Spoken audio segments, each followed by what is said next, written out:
Expecting by Catherine Mant. Carl says, if you go and get pregnant, I'm out of here. So I go and get pregnant and he's out of there.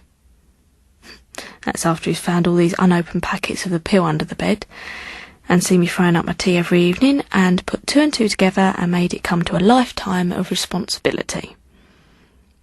You can't blame him. But I can't afford the rent on my own, so I'm out of there too. That's how I find myself in this 5-storey end of terrace in Whitechapel. I'm caretaking for some friends of Carl's while they raise the cash to convert it into executive apartments with a wealth of original features.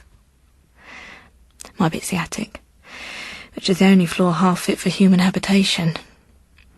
It's mine, rent-free for a good 9 months, which should take me up to when the baby comes. If the baby comes. Sometimes I only half believe it. This place is so creepy it's hard to know what to believe. You go out of your mind here and nobody will know the difference. Here's my routine. I wake up first thing and it's freezing.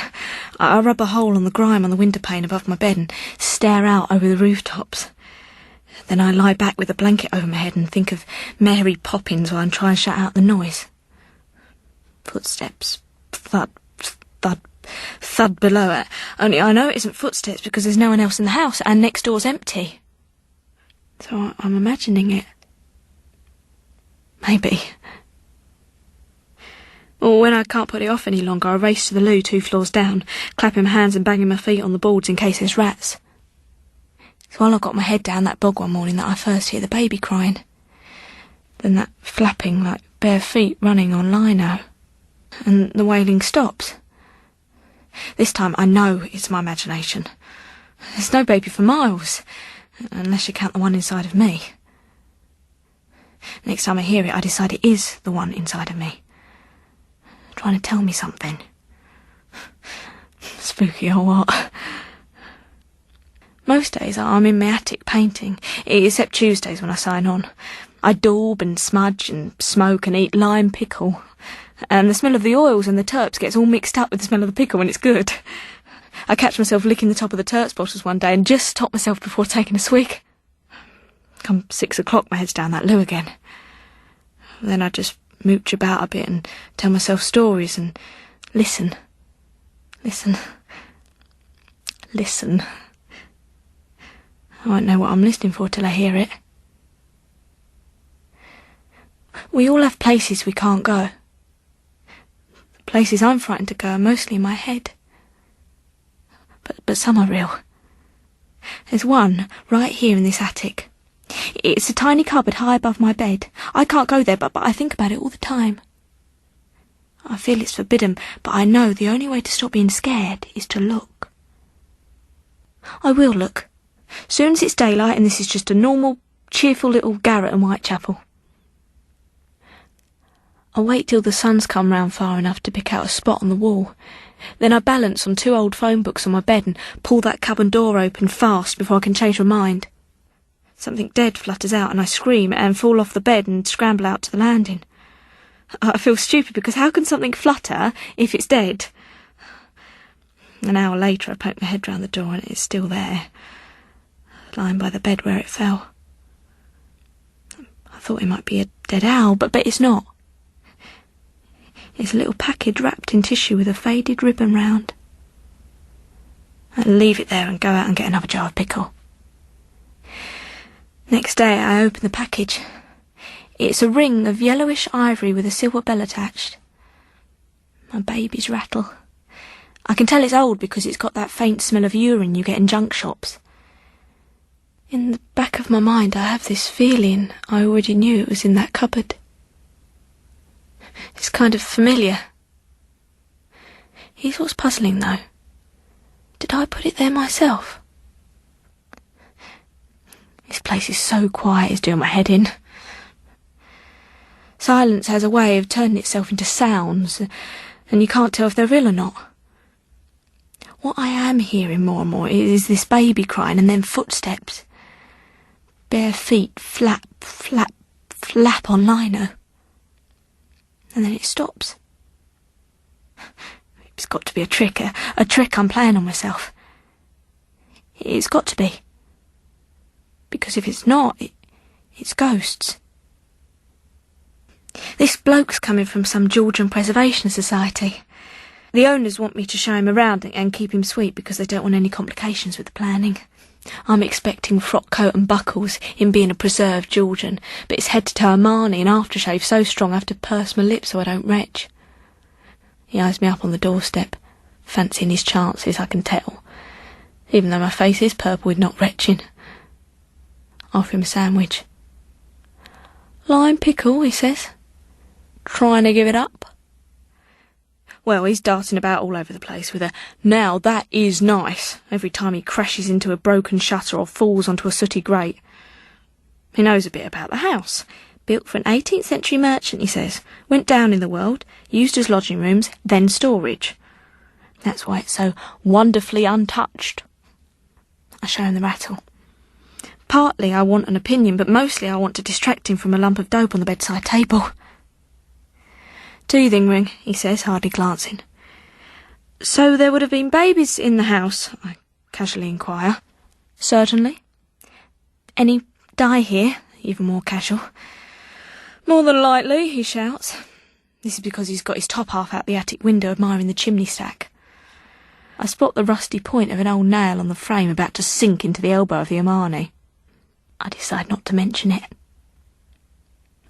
I'm sitting on the bed wriggling my bare feet, which were as pretty as the day I was born, wondering how to bring up the topic of ghosts when he jerks around with a bit of an 18th century F as he feels his sleeve rip. "Always open to suggestion," I tell him. But he's down the stairs with a "thanks, I'll let myself out," before I can open my mouth. Maybe he's guessed I'm not as wonderfully untouched as the house. That afternoon I'm poking about in the first floor front to suss out what Mr. Georgian Preserve found so bloody marvellous about it, and I find my name. Louisa. Scratched on the panel behind the door. As soon as I find it, I know that's what I'm really looking for. Else why would I be in there? Sometimes I just wish Carl would come and find me. Same afternoon I walked down to Brick Lane to find a girl I used to know called Fat Mary. She's always hanging around Brick Lane. Can get you anything. I don't find her. On the way back I nick a packet of henna from a market stall. There's no instructions, so I make it up. Must do all right, because it turns my hair an amazing red. Afterwards I notice there's rusty stains like old blood all over the bath, and the floor, and up the wall, and on my hands. It looks as though somebody's been murdered in there. I feel like bloody Lady Macbeth. I've always been a wild child. That's why it's great I'm in this big spooky house on my own. I can do whatever I like. Be an artist, dye my hair. It's best without Carl. He was always so sodding predictable now I come to think of it. It's days since I've done any painting. Too busy being sick. I wonder if it's normal. I wonder if I should get one of those tests from the chemist to make it, official. I don't know if it's thinking about babies, but I suddenly remember Mum. It's nearly a year now. It'd be a laugh to ring out of the blue and tell him I'm expecting. God, that shake 'em. Never could take Carl. Which is why I walked out on my 16th birthday. Soon as it was legal. Wouldn't go back now if you paid me. I put that baby's rattle on the shelf in the hall because I'm too spooked to keep it in my attic. Every time I go past I'm surprised it's still there. Somehow I'm expecting somebody or something will have collected it. As soon as I get my gyro, I'll get some nice little baby clothes. Then I think, suppose this is a phantom pregnancy. What a joke. A real ghost baby. 3 times a day there's this wailing and footsteps. Wish I'd never had the idea of ghosts. I'd rather I was going mad. I've got to do something about it. I have another go at finding Fat Mary. She's sitting behind the till at her dad's all-day grocer's. "Can you find me a vicar?" I ask. Her dad's watching me from behind a pile of yams. "Piss off," she says. "I'm serving." I pick up a standard and flip her £1. "What you done to your hair?" she says. "What you want a vicar for?" "Henna," I tell her. "An exorcism." "Oh, right," she says, banging the change on the counter. "Come back Tuesday." By Tuesday morning I'm in some kind of a state. All night I've heard the baby crying over and over, and these flapping footsteps. Somebody running. Then the wailing stops. 10 minutes later it started again. I look at myself in the bathroom mirror and my face has gone a kind of dead white. I tear over to Fat Mary to see if she got me a vicar. "Better than that," she says. Turns out she knows this bloke called Gary, who changed his name to Hassan and is well experienced in the occult. Done loads of exorcisms, apparently. He'll come over tonight. He's about 50, fat, with a greasy grey ponytail.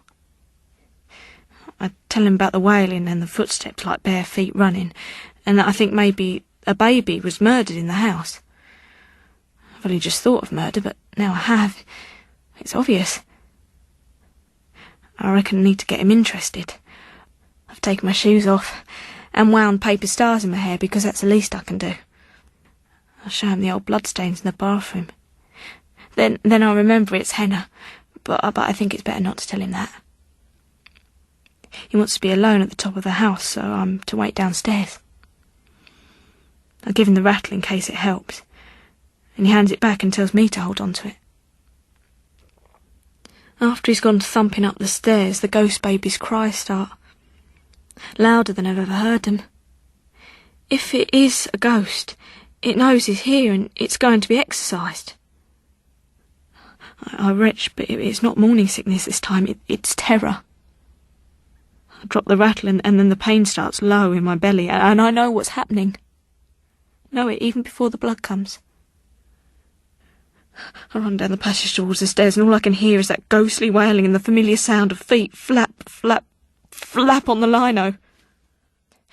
That's what I've been hearing below me in the house all these weeks. My own bare feet running. I know what happens next. The crying stops. Suddenly I know why it stops. I scream for Hassan. Don't do it. But it's too late. His head comes over the banister at the top of the stairwell. He's shouting me to calm down and says I won't be troubled any more. "Got rid of it for you," he says. "Like you asked." And I know a baby has been done away with in that house. My baby. My ghost baby. Real baby. Baby that was going to be.